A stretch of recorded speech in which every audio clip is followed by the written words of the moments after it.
Hey everyone, it's me, Professor Jester. Hopefully with a better mic too, and not that shitty mic from earlier. It's been a long-awaited video, about a month. You guys have been requesting it. Every week, I hear about it multiple times. Here it is, the Sasori guide that you guys have been waiting for. I'm going to talk about some things later in the video. The first showcase, I'll talk about purely gameplay, and then the second showcase, I'll talk about some off subjects. So if you guys want to stay tuned to the second showcase and hear me out and hear everything, that'd be great, because I want to give a few shout outs and talk about a few things about Sasori and why it's been a minute. But let's begin with a long-awaited guide. Sasori doesn't have much off-pressure tools. The one off-pressure tool he does have is the tilt jutsu. The tilt jutsu is his best off-pressure tool other than what he has for his awakening.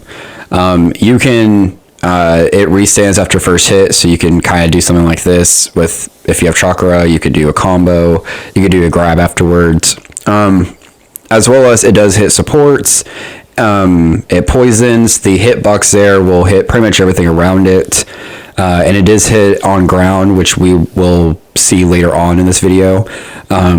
It's an overall probably his best arsenal. Like the thing he has best in this game is that tilt jutsu. Everything else is either very gimmicky or okay, you know. So yeah, you're going to be seeing a lot of Sasori players use this jutsu a lot. Let's talk about his second jutsu, ground jutsu first. His ground jutsu is actually pretty good. It has no like in lag, so you could do like a jutsu, like yeah, you could just like freely do something like this compared to older games, so that's pretty cool. You see a lot of Sasori players also like to go off the stage and do a jutsu or throw a shuriken or throw a tag or item,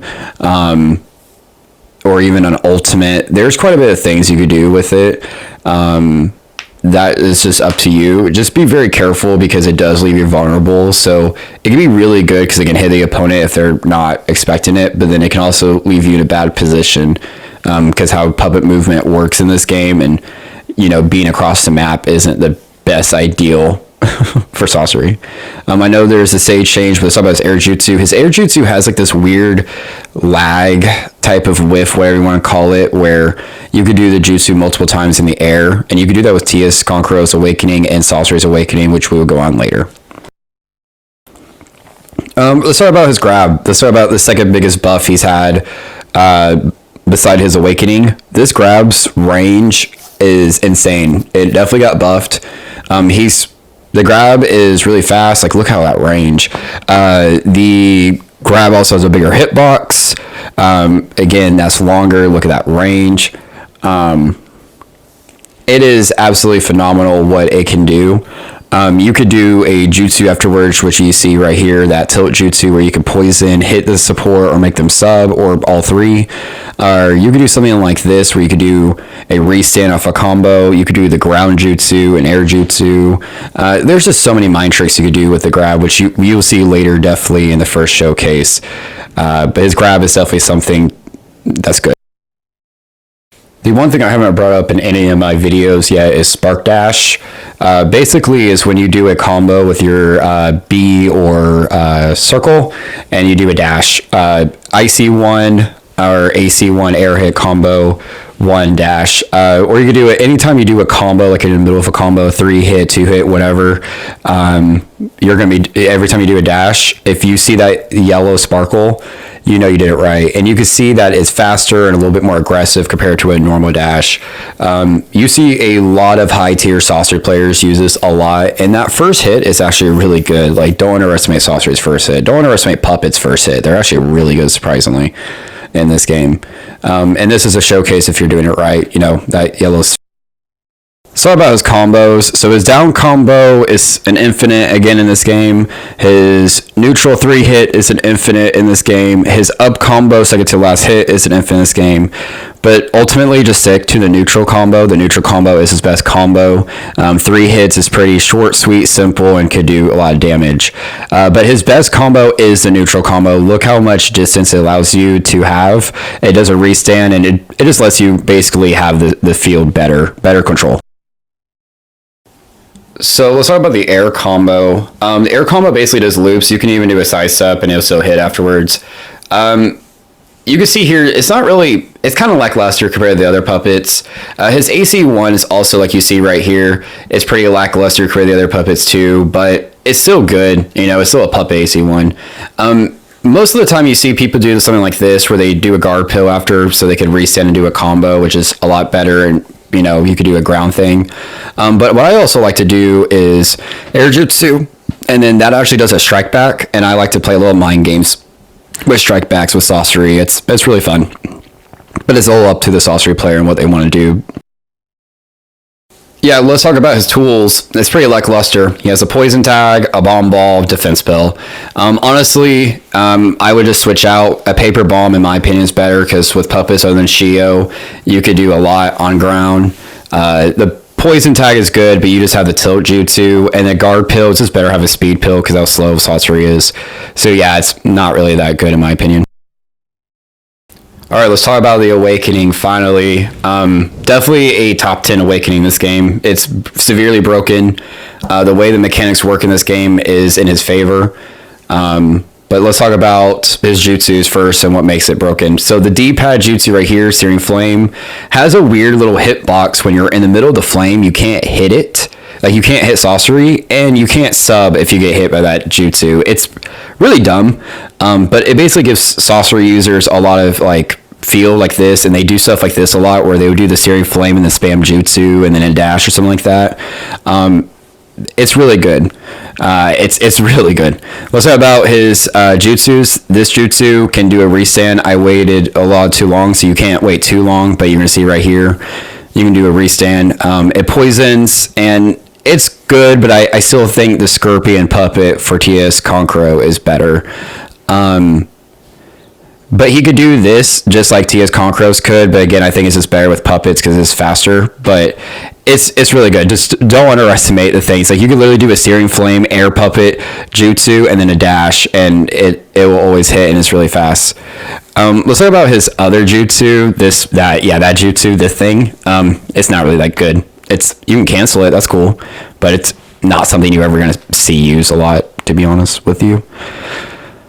Let's talk about his air combo. His air combo is interesting. I still think the puppet air combo is better just because of the AC1, but it's still not bad. You could do some things with it. His neutral combo is not bad here. You can see you could do a restand after the hit, so you see a jutsu. His first hit is an infinite. His second hit is an infinite. So you see a lot of players do something like this, where they will throw a shuriken to do a restand or some little shenanigan like that. His shuriken is really fast. I think it's one of the fastest shuriken projectiles in the game. It has not bad damage either. You could do restands after the Searing Flame or something like that, and then catch them off guard and get them in the animation. His grab is automatically worse than TS Konkuros because at least TS Konkuros can poison. Sasori doesn't even poison, so it's just not good. Let's just go on the showcases now because there's a lot to be talked.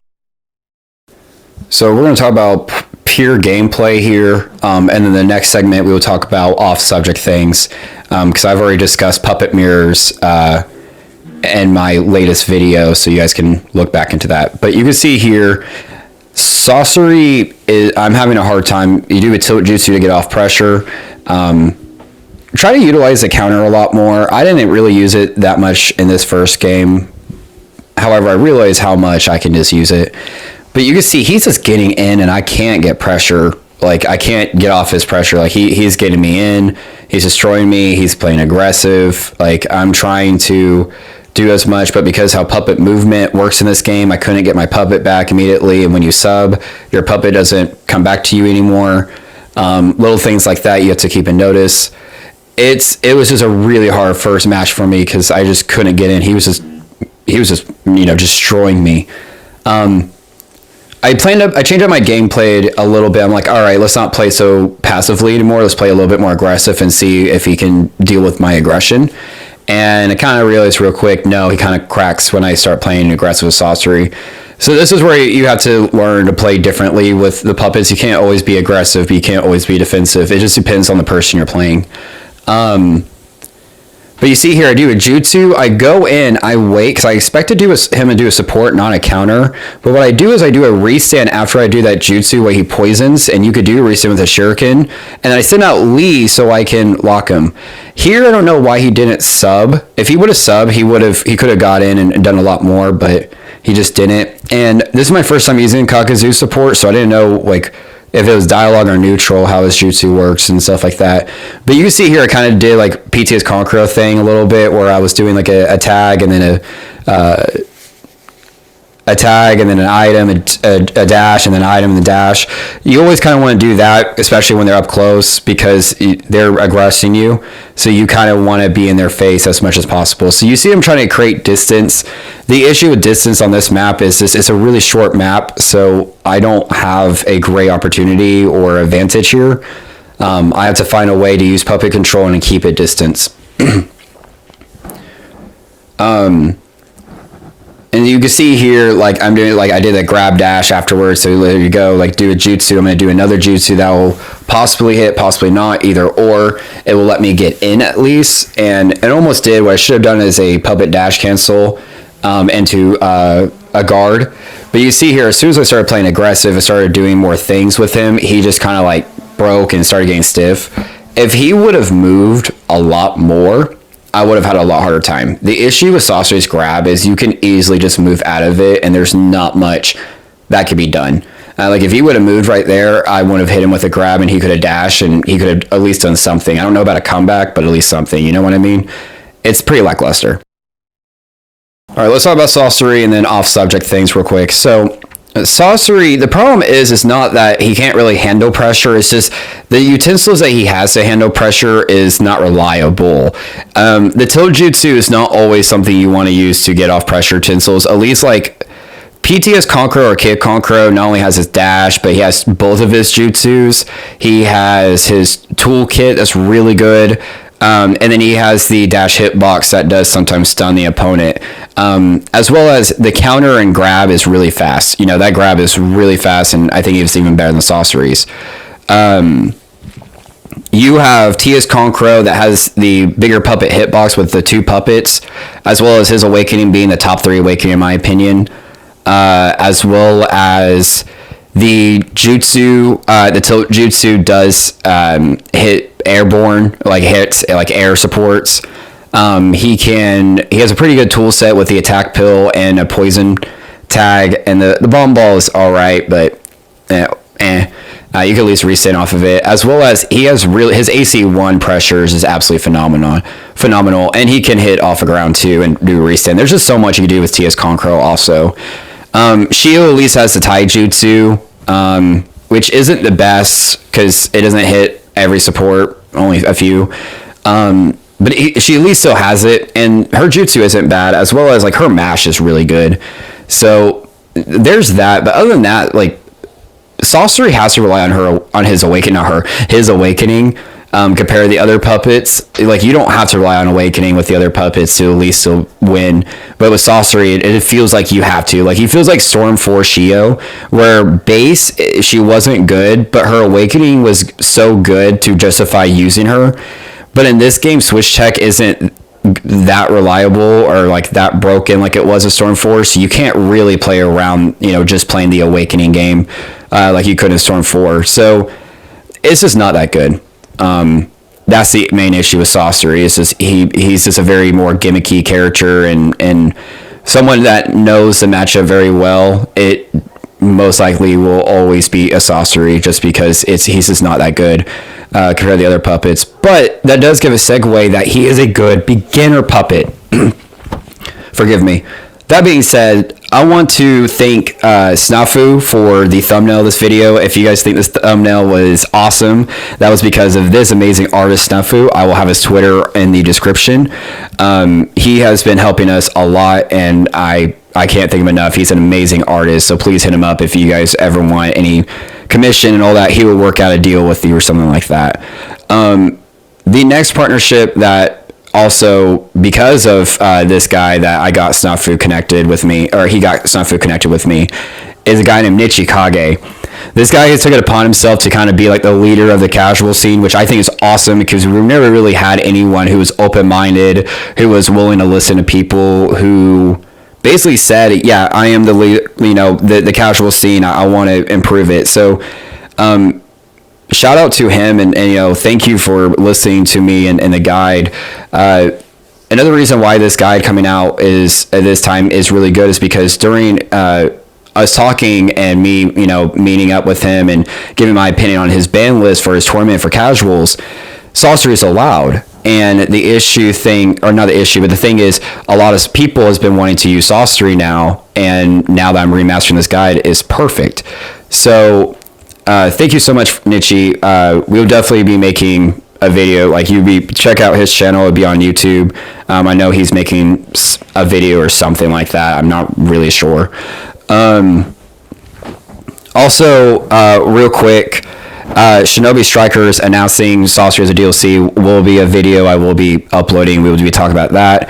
And finally, the editing of this video just made it really hard to get Sasori on time. But I'm glad I waited. I'm so sorry, guys, it took so long, but hopefully it just works out. This is Professor Jester, and done with the Sasori guide.